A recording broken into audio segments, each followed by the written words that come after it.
Welcome to 5 Minute Magic from the Mindful Creative Podcast, a short bonus episode sharing tips and insights from the pages of the book of the same title. Every week I'll be sharing 1 or 2 ideas that can give you an actionable takeaway for your creative process, your work, your business, or just food for thought for the weekend ahead. These episodes share content from the audiobook, and you can find the link to the full version in the show notes below. Today, I'm going to follow up on the episode I published with PJ Richardson just on Monday. And the episode was very good view on how we perceive past, how we perceive our experiences from the past, how we can learn from them, how they can create more or less a launch pad for our creativity and a career going forward.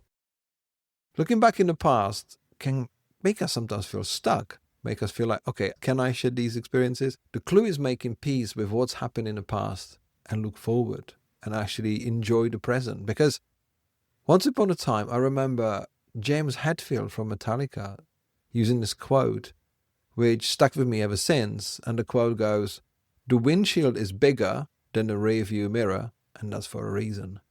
It's not a quote by him, but he used it. And in the case of Metallica, you can talk about a famous snare drum on on the album that everyone would rather forget, but they keep heading forward. Our experiences shape us, but they don't always define us, because what we do in the present moment is much more important. Making and recording your progress. Although we always want to keep growing and moving forwards, pausing to glance over our shoulder and reflect on how far we've come can be an essential part of that progress, as can keeping a record of that progress in a journal. Journaling is a great way of remembering the highs and lows, the lessons and the positive and poignant moments of life. Even small notes scribbled at the end of each day can help you in multiple ways. It encourages you to actively reflect on your day. It can help to put things in perspective and perhaps ease the impact of stress. And it's a small but strong habit to build as you learn and grow. Journals are for nobody's eyes but yours, if you don't want them to be. You're not writing a status for all to see and comment on. There's no right way to journal, and it doesn't have to be crammed with positives to be worthwhile. It's there for the good, bad, and the mundane. If there are times when it feels like you're clutching at straws trying to find positives, or you're in a period where it feels like only negative stuff is happening, then don't beat yourself up about it. And most importantly, don't let your journaling habit lapse. Another way of marking your progress is to get yourself a progress buddy. This could be a peer, a mate, a spouse, a sibling, anyone that you trust to be honest and constructive. The aim is to encourage each other and to hold each other accountable where progress is concerned. Again, this doesn't need to be a major event in your life, but if you've got someone who you can regularly check in with, sharing the goods and not so goods of each other's progress, then it can work wonders for both of you, because there's somebody there who, in a friendly and supportive way, is going to hold you accountable for how you're spending your time and energy. It can encourage your empathy and compassion too. If your buddy is struggling with something, it's unlikely that you'll want to do anything other than reassure them that everything will be okay. It cannot be overstated that all of this is best done at your own pace. It takes as long as it takes for you. Yes, some people will appear to progress faster than you. They may share pictures of journals filled with elaborate writing and decoration, whereas you secretly scribble a sentence or two into a tattered notebook early evening. But that's okay. This isn't school. You're not going to get marked down for presentation or not writing enough. What matters is nurturing your consistency, your ability to reflect, and your ability to act positively on your reflections.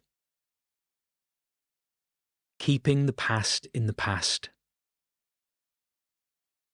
It's helpful to glance over your shoulder and see how far you've come, but as anyone who's changed lanes on a motorway will tell you, that's all you need, a glance backwards, and then back to what's in front of you. We can never go back to the past, if we've had times when we've really fucked up, be it in work, relationships, or damaging ourselves through unhealthy behaviour and vices, then we can't change it or deny it. But we can own it, learn from it, make amends if need be, and then make peace with it. And if that's all we can possibly do, then that's enough. Ignore anyone who demands people are forever judged by mistakes that they have held themselves accountable for. It's okay to make mistakes, and it's pointless to keep beating ourselves up over them. That's not progress or growth. That's standing, looking backwards, staring at the past, and letting the potential of the future pass you by. You can only heal by moving on. When we do start to become entranced by the past, or even when we think we're totally clear of it, then old habits can start to creep in. Many is the smoker who has successfully quit only to fool themselves that they can have one cigarette to prove that they're no longer addicted. If you've never smoked, that may sound ridiculous, but if you have, then you'll appreciate the warped logic. Get wise to yourself and any old addictive habits you have. Learn to spot when healthy habits are starting to slide, and above all, be honest with yourself about what you're consuming. If you can kid yourself that, say, the hour you spend every day playing Candy Crush Saga is good for you, then that's your loss and nobody else's. Keep coming back to the strategies and actions outlined in this book and review your progress regularly. Celebrate your wins and acknowledge where there's still work to be done, and don't be afraid to make mistakes. It's a fact of life that you will make them and fall on your arse every now and again. But each time you do, as long as you keep doing the work, you'll be able to get up and dust yourself off more quickly than the previous time. The power of gratitude and affirmations. We may have different ideas about how and why we're here and doing the job that we do. But whatever our thoughts, I believe that we should celebrate our moment in the sun, however long or fleeting it may be. Having gratitude for the big and small things in our lives can have a powerful effect on how we see the world, and by extension, how we see ourselves. We can show gratitude in subtle ways. For example, when we're working on our creative business, we can frame it as, I get to work on this project, not, I have to do this work. There's an element of perception equaling reality, but it does help us to take stock and remember that every day that we're not in a need-to-work situation, working in a service job that we hate and have no interest in, but have to pretend we do, all whilst having to wear a demeaning uniform, is a win for us. We get to do the creative work, and in our own business, we can have a greater say over our present and our future. Sometimes doing the opposite, seeing everything as crap and pointless, can be really easy. It can even feel comforting sometimes, especially if that's how you viewed the world for many years. But relentless negativity gives us nothing, and as you start practicing gratitude for the good things in your life, you'll quickly notice when people are excessively negative and self-deprecating, and it'll become off-putting. If you've been the kind to crack nasty jokes at your own or others' expense, then you'll soon stop finding that kind of dark, cynical humour funny. You'll realise that it comes from a place of insecurity and unhappiness, of seeing the world and everyone in it as a potential threat, not as a source of growth and learning. We can show gratitude in how we talk to ourselves and to others. We can give compliments and encouragements freely. We can also receive them without giving in to the urge to qualify them by saying, oh, it's not that good. Anyone could have done it really. We can reply to negative emails positively and constructively. We can use positive affirmations.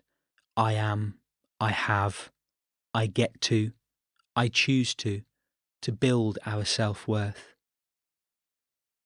We can also extend this to what we don't say or do.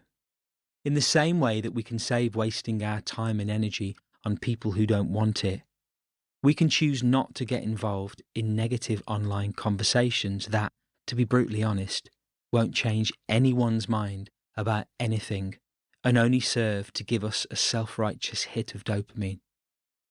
I'm talking about Twitter X pylons, commenting on outrage-generating clickbait, shaming and judging others, rage posting, arguing with strangers, and sharing endless angry political content.